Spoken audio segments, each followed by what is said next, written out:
ನಿಜವಾಗ್ಲೂ ಅನುಕೂಲ ಅರ್ಥ ಏನು?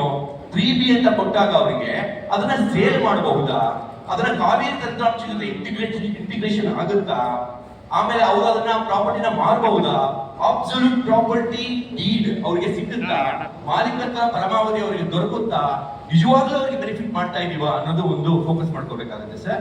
That stand has to be clear because our bare act ನಲ್ಲಿ there is no mention about this sir. ಮತ್ತೆ ಈಗ ಸವರಲ್ ಕೋರ್ಟ್ಗಳು ಆಲ್ರೆಡಿ ಒಂದು ಆದೇಶ ಕೊಟ್ಟಿದೆ, ಮತ್ತೆ the stand is very clear. Any entries that are made in the municipal registers are just a nominal and fiscal entry.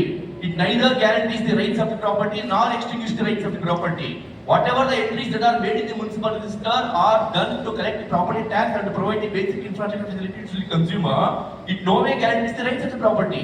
In case if the rights of the property is there, that has to be settled by filing the competent suit in the civil court ಅಂತನೇ ಆದೇಶಗಳಿವೆ. ಹಾಗಾಗಿ ಯಾವುದೇ ಮಾಲೀಕತ್ವವನ್ನು ದುಡುಪಡಿಸಿದ ಕೇವಲ ಒಂದು ಖಾತಾ ಅಂತ ಕೊಟ್ಬಿಟ್ಟು ನಾವು ಆ ಟ್ಯಾಕ್ಸ್ ಕಲೆಕ್ಷನ್ ಮಾಡಲಿಲ್ಲ ಅಂದ್ರೆ ನಾವು 25,000 ಫೈನ್ ಹಾಕ್ತೀವಿ, 5 ಲಕ್ಷ ಜೈಲ್ ಹಾಕ್ತೀವಿ. ಮತ್ತೆ ಆ 3B ಫಾರಂ ಕೊಟ್ಟಿರೋರಿಗೆ ನಾವು ಮುಂದೆ